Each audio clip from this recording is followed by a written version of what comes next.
The first time someone pissed on the fitting room floor, I convinced myself it was an accident. The second time, when I found a puddle beneath a discarded pile of $89 jeans, I questioned my life choices. But the third time, when I watched a blonde woman in Gucci sunglasses deliberately squat in the corner while maintaining eye contact with me through the partially open curtain, I realized this wasn't about accidents. "This is for you, Ukrainian trash," she sneered, adjusting her designer purse before strutting past me. "Clean it up and go back to your country." That's when I understood. In the hierarchy of retail hell at Zara Los Angeles, I wasn't just at the bottom. I was the target. My name is Katerina Shevchenko. 8 months ago, I was a third-year architecture student in Kharkiv. Now I'm a retail associate who mops up bodily fluids while being told to speak English by people who only know one language themselves. The American dream looks a lot different from down here on your knees with a bottle of disinfectant. That February morning when the air raid sirens screamed through our apartment building, my mother and I had 15 minutes to decide what to take and what to leave behind. 22 years of life reduced to a backpack, while Russian missiles reduced our neighborhood to rubble. By some miracle, and the relentless determination of my aunt Svetlana, who'd immigrated to America in the 90s, we secured humanitarian parole and landed in Los Angeles 3 months later. Mom found work cleaning houses for Hollywood types who tipped generously when she mentioned Ukraine, then forgot her name by the next visit. I landed at Zara on Santa Monica Boulevard, where my English, which I'd studied since childhood, was deemed acceptable enough for stockroom duty. My architecture degree meant nothing. My Ukrainian credentials were incomprehensible. My accent made me both exotic and suspicious, depending on the customer's political leanings. "Aren't you supposed to be blonde?" asked a middle-aged man as I folded sweaters one afternoon. "All those Ukrainian girls on Instagram are hot blondes." "No, sir. We come in all appearances, just like Americans," I replied with the customer service smile I'd perfected. He snorted. "Well, you people should be grateful we're letting you in at all. My taxes are probably paying for your apartment." I bit my tongue until I tasted blood. The truth, that I worked 6 days a week while sharing a one-bedroom apartment with my mother and aunt in a neighborhood where gunshots were as common as car alarms, wouldn't change his mind. Men like him didn't want facts. They wanted confirmation that their worldview was correct, that immigrants were simultaneously stealing American jobs and lazily living off American generosity. The fitting room incidents began in my 3rd month. At first, it was just the usual. Retail chaos. Clothes turned inside out, sensors removed in clumsy theft attempts, the occasional used tissue tucked into a pocket. Then came the escalation. Cigarette burns on silk blouses, stolen underwear, and finally, the bodily fluids. "This is the 3rd time this week," I told my manager Marcus after cleaning yet another accident. "I don't think these are accidents anymore." Marcus, eternally harassed and perpetually understaffed, barely looked up from his inventory sheets. "What do you want me to do, Kat? Install cameras in the fitting rooms?" "That's illegal. Just clean it up and try to identify the customers, if you can." "They're targeting me," I said quietly. "One of them called me Ukrainian trash today." That made him look up, his expression softening momentarily. "Look, I'm sorry that happened. People are assholes, but corporate isn't going to install security just because some customers are racist jerks. So I just endure it." He sighed, running a hand through his thinning hair. "Welcome to America, kid. Land of the free. Home of the customer is always right, even when they're disgusting xenophobes." I swallowed hard, nodding. "This is temporary," I reminded myself. "Just until I can get my credentials evaluated. Just until the war ends. Just until life makes sense again." The next day brought a new level of harassment. A group of teenage girls entered the store, giggling and filming with their phones. I recognized the ringleader, Brittany or Tiffany or some other name ending in any, as a regular troublemaker. "Oh me God, it's the Russian girl," she stage whispered, aiming her phone in my direction. "Ukrainian," I corrected automatically, though I knew the distinction meant nothing to them. "Whatever. Same thing." She smirked at her friends. "Watch this." They grabbed armfuls of clothes, far more than the 6-item fitting room limit, and breezed past me into the changing area. I followed, clipboard in hand, preparing for the usual count and tag routine. "Excuse me, but there's a 6-item limit," I began. "Sorry, I don't understand your accent," the ringleader mocked, exaggerating a Slavic inflection that sounded nothing like my actual voice. "Can you speak American?" Her friends dissolved into laughter as they crammed into a single fitting room, slamming the door in my face. Through the gap beneath the door, I could see multiple phones positioned to film whatever chaos they were planning. I knocked firmly. "Ladies, 1 person per fitting room, please."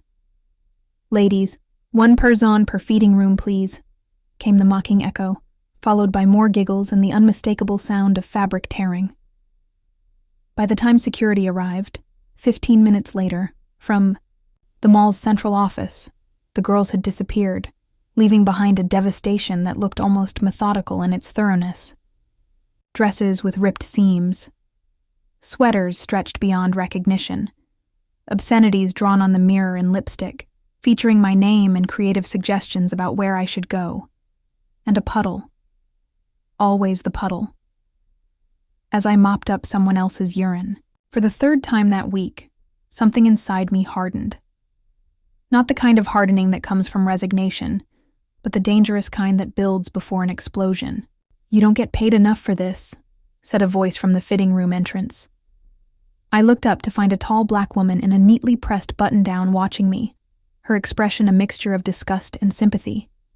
Her name tag read, Veronica, and featured the logo of the high-end kitchenware store across the mall corridor. "No one gets paid enough for this," I replied, wringing out the mop. "Those girls who did this, they're banned from our store. Been banned for months." She leaned against the doorframe. "They target all the immigrant workers. Last month it was the Filipino guy at Foot Locker. Month before that, the Venezuelan girl at the pretzel stand." I paused, absorbing this information. "So it's not just me." "Oh, honey, no, it's a whole social media thing. They film it and post it online. Patriots cleaning up America or some bullshit."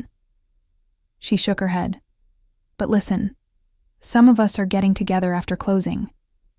Sort of an unofficial retail alliance. You should come. Retail alliance?"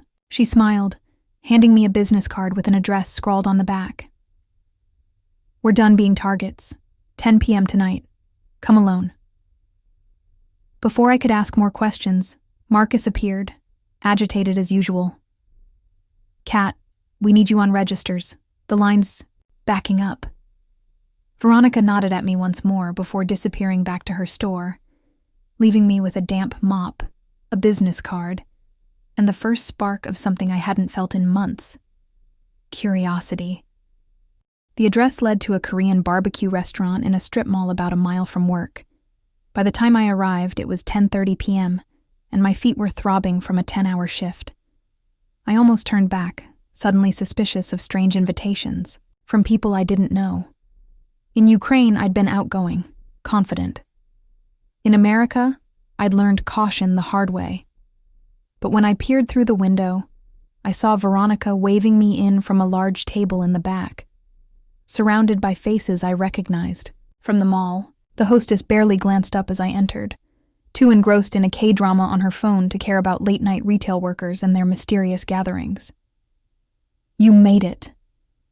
Veronica pulled out a chair beside her.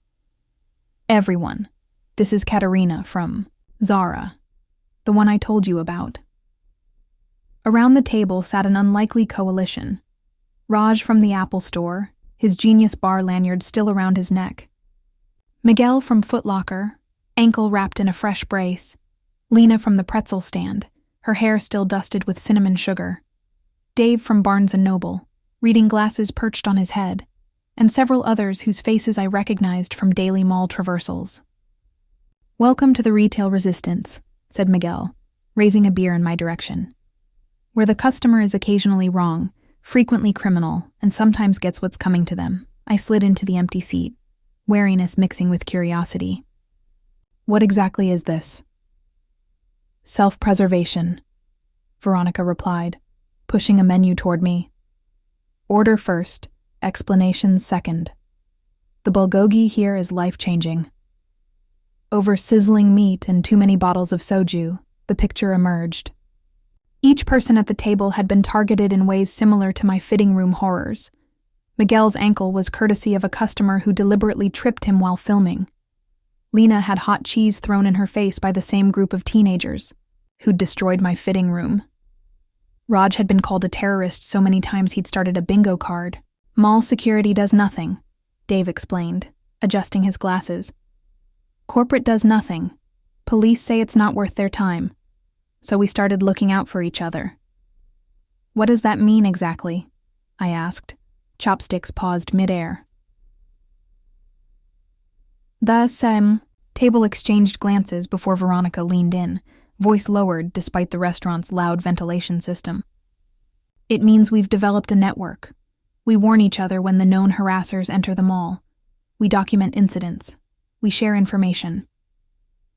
And occasionally," added Miguel with a glint in his eye, "we engage in what management would call unsanctioned customer education." "You... what?" Raj grinned. "Remember that video that went viral last month? The one with the racist lady getting her designer bag stuck in the escalator?" I nodded slowly. Everyone had seen it. A well-dressed woman screaming obscenities as her Prada purse was devoured by the mall escalator, while onlookers filmed and security conspicuously took their time responding. "Complete accident," Raj said, his expression angelically innocent. Just like it was a complete accident when her phone got reset during a routine diagnostic check at the Genius Bar, permanently deleting the videos she'd taken harassing Lena. My eyes widened. "You did that? On purpose?" "Did what?" Raj shrugged. "I just followed protocol for a customer who couldn't remember her password. Not my fault all her cloud backups mysteriously failed." I looked around the table, seeing the same controlled expression on every face. Retail worker placidity masking something sharper, more deliberate. "This sounds illegal," I whispered. "No more illegal than filming someone without consent and posting it online for harassment," Lena countered. "No more illegal than assault, or destruction of property, or hate crimes that no one bothers to prosecute." "We're not vigilantes," Veronica clarified. "We're just people who've realized that the systems designed to protect us are broken, so we need to protect each other instead." I thought about the puddle in the fitting room, the torn clothes, the social media humiliation I'd likely already starred in without my knowledge, the utter indifference of everyone with the power to help. "How does it work?" I heard myself asking. Veronica's smile widened. "Welcome to the Alliance, Katerina. Let me introduce you to our communication system." By the time we left the restaurant, at midnight, I had a new group chat on an encrypted messaging app, a list of known harassers to watch for, and a sense of belonging I hadn't felt since before the war turned my life upside down. These people understood something my manager, the mall security, and the oblivious shoppers never could. What it meant to be visible only when you were a convenient target. "Remember," Veronica said as we parted in the parking lot, "we never take action that could harm anyone physically. We never strike first. We just ensure consequences for actions that would otherwise go unpunished." "Proportional response," added Dave soberly. "That's the key." I nodded, already wondering what proportional response might look like for the woman who'd urinated on my fitting room floor while calling me trash. The Alliance changed everything. Not overnight, but gradually, like water reshaping stone. First came the early warnings. "Bathroom squad entering west entrance," would flash, on my phone, accompanied by photos of the teenagers who'd destroyed my fitting room. I'd alert security immediately. Witness statements from 3 different stores already prepared. When the girls sauntered into Zara 20 minutes later, they found 2 security guards waiting, along with a mall manager holding printouts of the store's damages from their last visit. "You're banned from this establishment," the manager informed them as they protested and pouted for their phones. "And your social media accounts have been reported for encouraging vandalism and harassment." The ringleader turned her glare to me, standing quietly behind the counter. "You'll regret this," she hissed. "We know where you work, Russian bitch." "I'm Ukrainian," I corrected calmly. "And we know where you live too, Madison." I named her, correctly, watching shock register on her face. 1342 Westwood Boulevard, right? The house with the blue door and the Trump 2024 sign? Your dad's a real estate agent. Shame if his business listings got flooded with 1-star reviews. It was a bluff. We didn't actually know her address, but the panic in her eyes told me I'd hit close enough to home. Information was currency, and for once, she wasn't the only one trading in it. "You can't do that," she stammered. "That's harassment." "Is it?" Interesting perspective. I maintained eye contact as security escorted her group out, their phones confiscated until they reached the mall exit. "That was badass," Marcus whispered when they were gone. "Scary, but badass. Where'd you learn to do that?" I just smiled. "I'm a quick study." The Alliance's network expanded. We discovered sympathizers in unexpected places. The elderly security guard who'd immigrated from Korea 30 years earlier and was tired of watching history repeat itself. The janitor with the master keys and silent footsteps. The food court manager who could access the mall's camera feeds for scheduling purposes. Our methods remained subtle. When the businessman who'd commented on Ukrainian women returned to the store, he found every item he tried on mysteriously 1 size too small, despite the tags matching his usual fit. When he demanded assistance, every associate was suddenly occupied with other customers. When he finally selected items and reached the register, his credit card was declined. A system error that took 20 minutes to resolve, only to recur with each subsequent card he presented. "Mercury must be in retrograde," I offered with manufactured sympathy as he eventually stormed out empty-handed. For the woman who'd urinated in the fitting room while maintaining eye contact, her, we saved something special. Veronica had discovered she was a regular at the upscale salon in the mall's luxury wing, coming in weekly for blowouts and manicures. "Interesting how many products go into maintaining that shade of blonde," Veronica mused after chatting up the salon receptionist. A shame if something interfered with the process. I didn't ask for details. A week later, when the woman strode into Zara sporting a distinctly greenish tint to her previously platinum locks, I bit the inside of my cheek to keep from smiling. She avoided the fitting rooms entirely, her gaze skittering away whenever it landed on me. Small victories accumulated. Not revenge exactly, but a rebalancing. For every action, a reaction. For every targeting, a response. We were teaching consequences to people who'd never faced them before. But it wasn't just the tactics that changed my life. It was the community. After months of isolation, I had people who texted to check if I'd gotten home safely. Who saved me food when I worked through breaks. Who helped me practice English idioms and slang without mockery. Who understood what it meant to be caught between worlds, never quite belonging in either. "You remind me of my daughter," Veronica told me one evening as we shared fries after our shifts. "She's at Howard now, but she had that same look when she started high school, like you're calculating every risk, analyzing every room before you enter it." "It's how you survive," I said simply. "It's how you survive there," she corrected, pointing vaguely eastward toward Europe. "Here, it'll hollow you out eventually. Trust me on this." "What's the alternative?" She considered this, stirring her milkshake thoughtfully. "Build something. Not just defensive walls, but connections. Roots. Purpose," I had purpose in Ukraine, I said quietly. I was going to be an architect, design buildings that would last for generations. And now? I shrugged, the familiar ache of lost dreams surfacing briefly before I pushed it down again. Now I fold clothes and clean up other people's bodily fluids while being told to go back to a home that might not exist anymore. Veronica reached across the table, her hand warm on mine. That's temporary. This. She gestured between us, encompassing our unlikely friendship. This can be permanent, if you want it to be. I squeezed her hand, unable to form words around the sudden tightness in my throat. That night, I looked up architecture programs in Los Angeles for the first time since arriving. Just looking, just considering possibilities beyond survival. The alliance's effectiveness grew, but so did the risks. As we became more coordinated, the targets of our customer education began connecting dots. The mall's management received complaints about discriminatory treatment from the very people who'd been harassing staff. Social media posts appeared, claiming immigrants were forming gangs in American malls.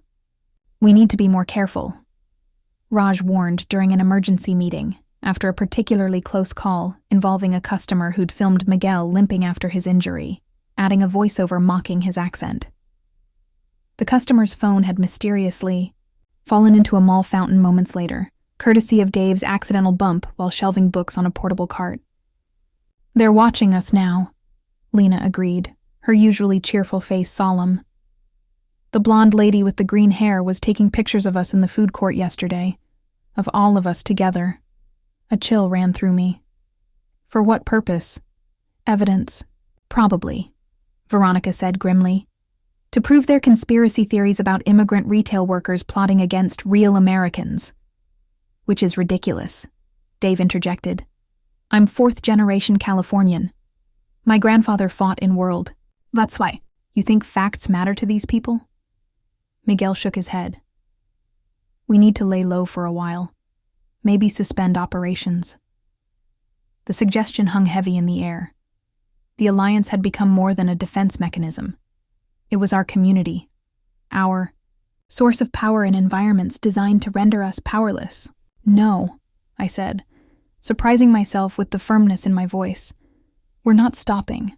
We're adapting. All eyes turned to me, the newest member, the quiet Ukrainian who'd mostly followed rather than led until now. In Kharkiv, when the bombing started, we adapted. When evacuation routes were compromised, we found new ones. When systems failed, we built alternatives. I leaned forward, thoughts crystallizing as I spoke. We don't retreat. We evolve. What do you have in mind? Veronica asked, a smile playing at the corners of her mouth. Legitimacy, I replied. We stop being a shadow network and start being an official organization. By the end of the night, we had a plan. The Retail Workers Mutual Aid Society would launch the following week, complete with logo, designed by Raj's roommate, mission statement, crafted by Dave, the bookstore wordsmith, and inaugural event, coordinated by Lena, who had connections with every food vendor in the mall. Our first official action? A harassment documentation app that allowed retail workers to log incidents, complete with timestamps, locations, and witness confirmations. Our second? A partnership with a law student clinic that specialized in workplace rights and immigration issues. Our third? A meeting with mall management to present our data and demand better security protocols. It was terrifying and exhilarating in equal measure. The same skills that had made our covert operations successful, organization, communication, solidarity, now fueled our public campaign. We were still the alliance, just with better branding and legal protection. The transformation wasn't seamless. Some incidents still required the old methods, like when the urinating customer returned with friends, all sporting artificially green-tinged hair in apparent solidarity, and tried to corner me in the stockroom. The security camera that should have captured their attempt mysteriously malfunctioned, but 3 Alliance members happened to need items from that exact storage area at that exact moment, their phones recording every threat and attempted intimidation. But legitimacy brought unexpected allies. The mall's owner, facing potential liability issues once our documentation became impossible to ignore, hired additional security focused specifically on customer-to-staff harassment. Local news covered our innovative approach to workplace safety, interviewing Alliance members, and inadvertently making us recognizable enough that targeted harassment became more difficult. Even Marcus, my perpetually frazzled manager, began reporting incidents up the corporate ladder with new determination. "Corporate's sending a regional VP next week," he told me one afternoon, 3 months after the Alliance went public. "Apparently our store has the highest staff retention rate in the district now, and they want to know why." I hid my smile. "Maybe we just have good management," he snorted. "Nice try. I know about your little group. Just be careful, okay? Some of these customers have connections." "So do we," I replied, thinking of the sprawling network we'd built, from mall maintenance workers, to law students, to local reporters, to city council members interested in immigrant rights. The Alliance had given me something I'd lost in the rushed evacuation from Kharkiv, a foundation. Not physical, like the architecture I'd once studied, but something equally structural, a framework of support, a design for belonging. 6 months into my new American life, I found myself standing at a podium in the mall's central court, addressing a crowd gathered for the Retail Workers Mutual Aid Society's first public forum. "When I came to America," I began, my accent still present but my confidence no longer compromised by it, "I thought I was leaving war behind. Instead, I found a different kind of battlefield, one where the weapons were humiliation, dehumanization, and the deliberate denial of dignity." The crowd, a mix of retail workers, mall management, local officials, and curious shoppers, listened with surprising attention. "But I also found something unexpected," I continued. "I found allies, people who understood that the struggle of one worker is the struggle of all workers, people who believed that how we treat those in service positions reflects who we are as a society." My gaze found Veronica in the front row, her proud smile bolstering me as I navigated the unfamiliar territory of public speaking in my second language. "Today, we're introducing a new initiative, a mentorship program connecting immigrant retail workers with educational opportunities in their fields of expertise." I gestured to the table of information packets and volunteer sign-up sheets. Many of us came to America with degrees, skills, and ambitions that didn't disappear when we fled our homes. With the right support, we can contribute to this country in ways that extend far beyond folding clothes or serving food. I didn't mention that I'd be among the program's first participants, already accepted to a community college architectural design program with credits transferred from Ukraine. That was still a private joy, a seed of future rather than a public proclamation. "This program isn't charity," I emphasized. "It's investment in people who have already proven their resilience, adaptability, and determination, people who rebuilt their lives from scratch, people who understand that community is built not just from shared prosperity, but from shared struggle." As the crowd applauded, I caught sight of a familiar face at the back.